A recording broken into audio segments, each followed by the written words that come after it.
I was born in Germany, and despite the amazing culture that comes with the country, there can be some cons. My family moved to America when I was 2 years old, and my mom was absolutely thrilled about it because, you see, she is a book nerd, and she read all of these books about all of these people and places in America, and she wanted to visit every state, but we settled in Atlanta, Georgia, and we thought that was good enough for us. And she was even more excited when my little brother was born when I was 4 because we finally had a complete family and a place where we wanted to spend the rest of our lives. I think it was in 4th grade when racism really started to hit our school. I was in a Christian private school, and I was actually quite surprised because God created everyone equal, and this was a Christian school, and I was just so shocked that people would be racist. Racism is probably one of the worst things that is in our modern world today. I wasn't bullied because of my skin color or culture, no. I was bullied because people thought I was racist. I am German, as I mentioned before, and Germany does not exactly have the best past in equality. People thought I was friends with Hitler or like part of the Nazi or something, and I was just so shocked because I never even heard of those things. I went home one day and I asked my family, who's Hitler and what's the Nazi? You see, I was born in a future Germany, a Germany that believed in equality, a Germany with amazing people and places to visit, not this past Germany that everyone was mentioning to me, the not-so-nice Germany. That's what people saw in me. They thought I was one of those not-so-nice Germans, and that was really hurtful on me. One day, my dad asked me what was going on at school, why I kept asking him who Hitler was, and why I was suddenly so interested in the past, or, as I said earlier, not so nice Germany. I told him the truth, how everyone was teasing me for being racist, even though I wasn't. My dad was kind of shocked because he didn't really think that just because I was German, people think I was racist. So that weekend, we went to the principal's office when none of the students were there, and we told her what was going on. And the crazy part, she actually set up a whole assembly about equality and that no one should be judged for anything. You have to get to know someone, and that assembly brought me to tears because she basically took the words out of my mouth. And today, I actually have lots of friends that are mixed with cultures. And yes, I still get teased for being German, but that's okay because I know who I am and I am not racist.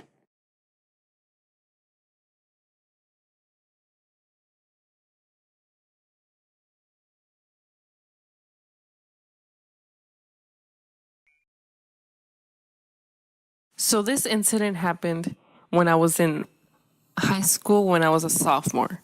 My boyfriend at the time, which is my boyfriend still right now, had a weed brownie that he got from that morning from his cousin. And he freaked out because he saw the canine unit in front of the school and he thought that he was going to be caught. So I said, okay, let's take it. And I was foolish because I have never taken a weed brownie before. So I didn't know how they worked or how they affect you. So we took it and I took a little less than half and I felt fine at the moment. I thought it was an instant thing. So we walked to first period, and which was PE.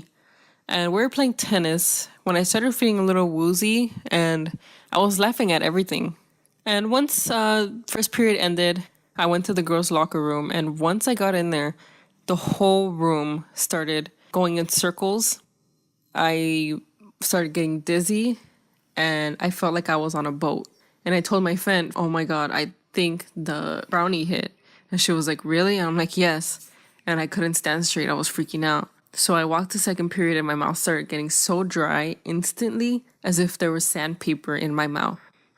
I sat down in my second period and again, the whole room started going around and around and in slow motion.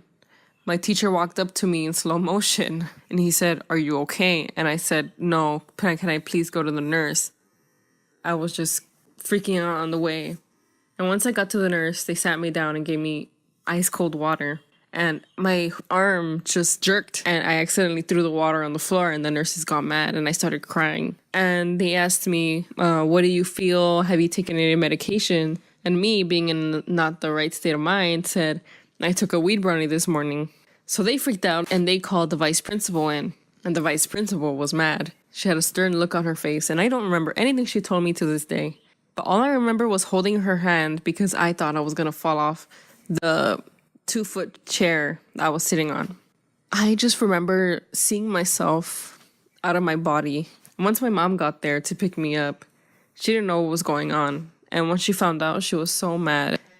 And on the way home, I was crying and sobbing, and still everything was going in slow motion.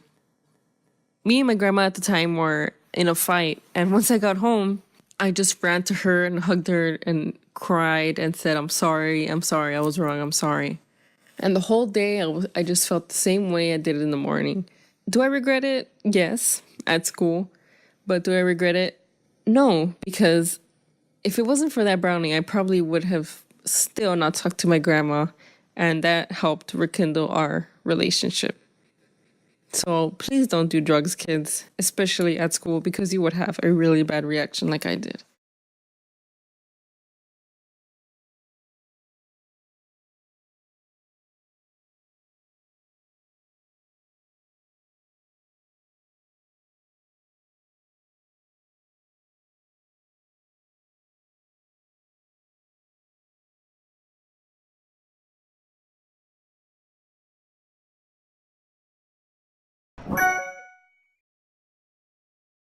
When I was in grade 8, I had a best friend named Chloe. We hung out on the swings at recess, we sat together at lunch and traded sandwiches from time to time, and we always took the same bus home after school. We were like two peas in a pod, rarely separated. Well, that soon changed when Chloe got a boyfriend halfway through the year. He was a boy named Tom that was known as one of the school's biggest bullies. Everyone was extremely intimidated by him and tried to stay on his good side. Once I had seen him throw a kid's backpack over the roof of the school for no reason. He just seemed to take pleasure in ruining people's days. So when Chloe asked me to sit with him and his friends at lunch every day, I couldn't say no. I didn't want to lose her as a friend, and I didn't want to upset him. So I pretended to support their relationship, even though I knew Tom was a bad guy. Well, one day a new girl named Jenna was introduced to our class. She looked very shy and nervous and had no one to sit with at lunch, so she sat by herself. I timidly asked Tom and his friends if I could invite her to sit with us, and they instantly started laughing, as if I had told them a hilarious joke. Tom then picked up a couple chips from his lunch and threw them over at her table where she was quietly reading a book. She looked startled but didn't try to stand up for herself. I remember feeling so bad for her in that moment, but I didn't have the courage to say anything. For the next week, Tom and his friends would bother her during lunchtime. They would roll up pieces of paper to throw in her hair and would constantly call her the weird loner girl.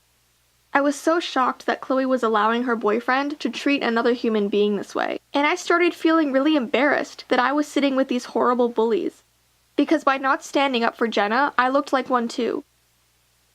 So the next day I finally decided to make a change, even if I knew it would impact me negatively. So instead of sitting with Chloe and Tom, I went and sat beside Jenna.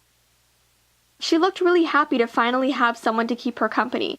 But right away, I noticed that Tom and his friends were giving me dirty looks and whispering to each other. And it didn't take long for them to start treating me the way they